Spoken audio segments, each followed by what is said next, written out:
Hey guys, and welcome back to Day 7 for another episode. Today we're going to tackle another game that is sure to help some childhood dreams come true again. Let's smack some Ninja Turtles 1 for the OG Nintendo Entertainment System. Many of you may have played this game at a young age, or at least heard of this one, in particular due to its renowned and notorious difficulty, along with true game overs that, after just a couple, will result in you back at the start screen. I can vaguely remember watching my older brother when I was too young to play, and saw the game again in my teens, years later at a family friend's in Maine that still had their NES hooked up. And when I played, it brought back some memories, but at some point it felt impossible. While this game only takes an eye to see instead of thumbs to play, the qualifications to actually finish this absolute beast would require a specified bachelor's degree. And to your follow-up question, you may wonder, do you need a Bachelor's of Science or Bachelor's of Art? Which is more important? Well, both. In order to get anywhere, it takes a lot of practice to master the art of the unique feel and control, perfectly timed button presses to clear enemies while avoiding damage yourself, and the delicacy of switching your turtle out at the very last second. The perfect thing to accompany this skill is knowledge, the science behind not just knowing the enemies, but the damage inflicted by your turtles as well, which is unbelievably complex. The nuances are easy to miss at first, and takes experience with a keen eye to make sense of what's going on with your fights throughout the game. It's a well-known fact, and for those that were mildly observant, Donatello is the strongest in the game. For simplicity, using numerical values, his attack would be a 2, meaning you can take out enemies with 2 HP with a single blow, or enemies that have 3 or 4 HP with 2, and so forth.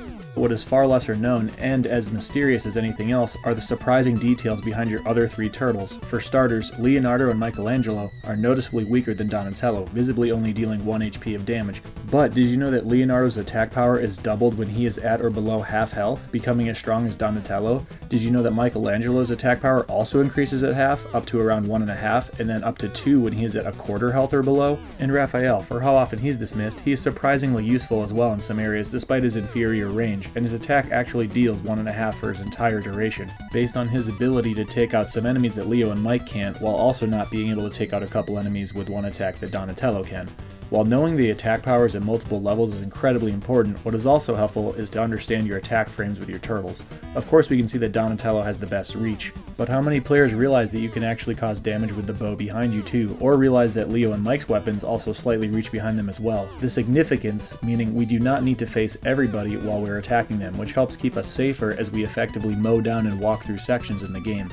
Aside from needing to know how to control and manage our Ninja Turtles with their deceptively deep stats that aren't mentioned or hinted at anywhere in the game or manual, we also need to know the quickest paths through the overworld areas that grow bigger and bigger as you get deeper into the game, to cut down on time significantly. And for this run, even while succumbing to one of the couple game overs, was still able to finish this monumental challenge that haunted so many childhoods in just 40 minutes. There's definitely an art and science behind it all, with a lot to see. Now that we're all on the same page and recognize the weight of our decisions, making this game feel more like an unintentional adventure strategy title, let's get right to it. Many players will fondly remember this world and can probably remember spending a long time here, with multiple sewers and an extra building, plus steamrollers that will immediately end your life. But the fact is, if you only enter the couple of sewers or doors you need to, it doesn't take that long for you to plow through some mousers and giant insects, take down Bebop, and to reach your first building after literally only around a minute.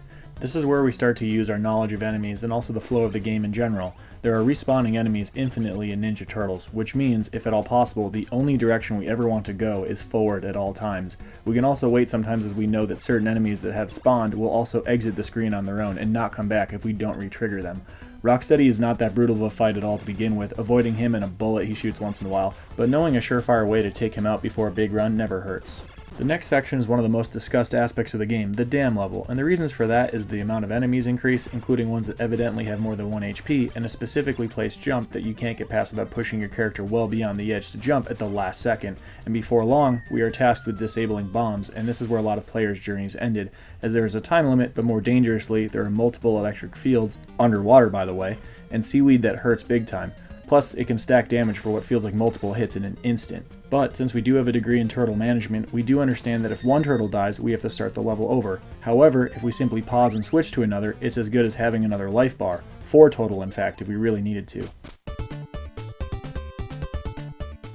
The third section is the type of area that players reached and may have been their final stop due to an overwhelming size with multiple buildings to enter, and the enemies inside the buildings can feel like they're all stacked up on top of you, plus even more enemies that move your way with more than 1 HP. This is where our control of the turtle is more important than ever, being able to move forward while taking things out in your way while totally avoiding the things that aren't. This is also a section that's so important to understand where to go, as we really have to only visit one building and properly execute some carefully placed gaps to grab these 10 missiles that the turtle van will use to blow down barriers. As long as your missiles are used in the correct places along your drive, you will be able to reach the final building in the area, and this one has some pits where you can fall into the water, which fortunately do not end your life, but they do put you back outside the building. This is a bit ironic since we were just proving what strong swimmers we were in the last level as we disabled underwater bombs for minutes, yet here they flail as if water is their kryptonite. Perhaps a strong current, who knows, but carefully attacking at the right time as you jump is essential. You will come to the boss of level 3, which starts out as an evil ninja turtle that flails about and can be tricky to deal with, but in some of these games you just have to remember to stay aggressive and be sure that you're inflicting damage if you're taking some at the same time. Turtle management is also very important here in case you have to switch once Mecha Turtle comes out. Might as well mention at this point, better late than never, that there are sub-weapons that sometimes drop or can be found in certain locations and can be toggled between with select, and these seem to deal about 2 damage consistently with what I've noticed.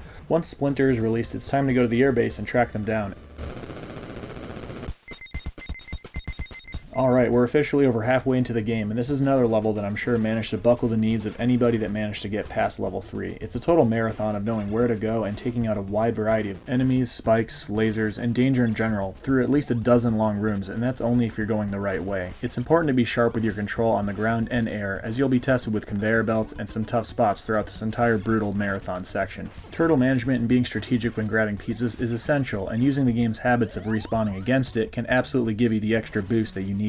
As we cruise through all of these rooms and delicately manage our control and decisions, we will eventually come to a couple of rooms that can use its spikes to pop one of your 4 tires and derail your momentum. I refer to the turtles as tires not only because there happens to be 4 of them, but also we need all 4 of these as we go into Last Overworld and then the final level in the game. So you have to stop at the perfect spot in order to not accidentally walk over the gap or stop too soon, since the window to get through this is incredibly small and just one touch is all you need to lose one of your lives. The boss of the section is actually very easy with Donatello, since you can safely stand here and strike upward through its mousers and barely reach its weak point, and just for sake of time and insult you can even press pause while its weak point is exposed to keep it out for longer to inflict more damage and move along quicker. So last overworld of the game, and this is where we're searching for the Technodrome. Contrary to the few levels before this, we technically do not know where to go right away, since the location, get this, is randomly generated. There are 4 caves that it could be in, but you never know until you go all the way through it, and then you have to turn back around when you realize it's not there. Finding it is one thing, but doing it before you die is another, since you have insane enemies now that take over 3 hits with Donatello to kill and behave erratically, and able to do heavy damage, taking 1 or 2 blocks of your health every time. And keep in mind, enemies do respond, so if the Technodrome is not where you looked, all of those enemies are waiting for you again on your way back out. So you need to really keep a straight line between you and the exit whenever possible, because not only would dying suck to lose a turtle to begin with, but it regenerates the location of the Technodrome. Good lord! Talk about nightmare fuel. So after I didn't see it in one place on this playthrough, I was fortunate enough to see it in the second place I checked, and I was able to get through this with some decent health, along with sub-weapons to get a strong start on the boss fight. You do not want to touch the electricity as it ravages your health, and the points you want to destroy to make this fight much more manageable are the guns and the area for the foot soldiers that keep coming out. Once those are cleared, it's much easier to concentrate on where you're standing with the moving tank tread and hitting the eye while it's open, but you can't get careless and jump into it because that will quickly wipe out a quarter of your health. Donatello's reach and power come up big once again, and little tap jumps along with attacking upward is the way to finish this thing out.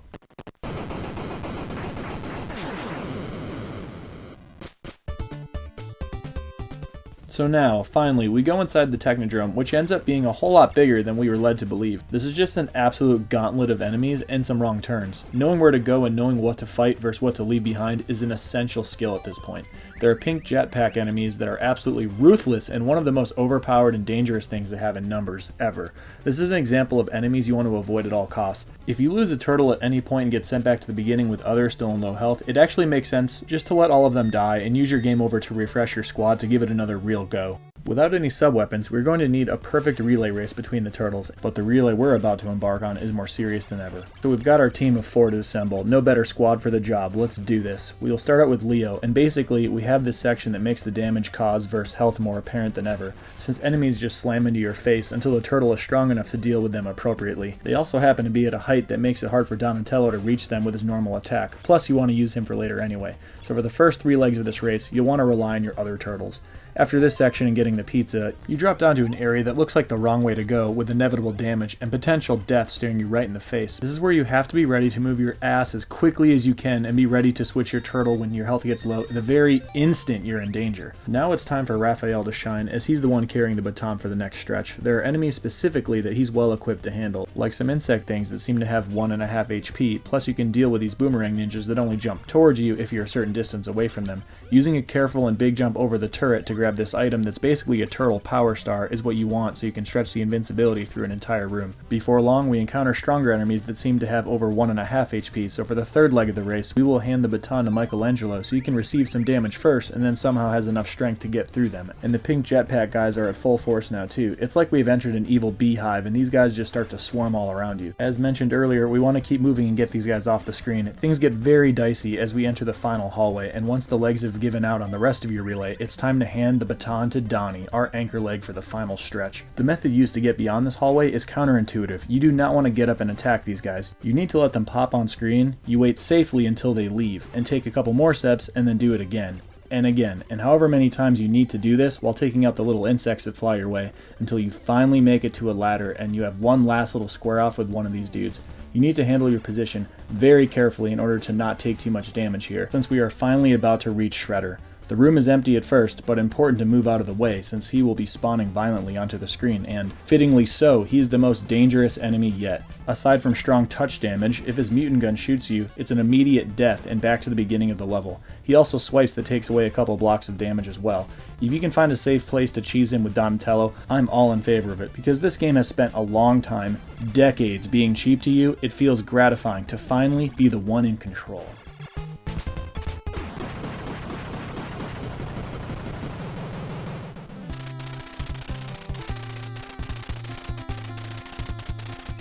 Yep, so that is Ninja Turtles for the Nintendo Entertainment System. Not to be confused with the other ones, of course, that are a lot easier to play, where you just beat up a bunch of bad guys and you actually have more than one turtle on the screen.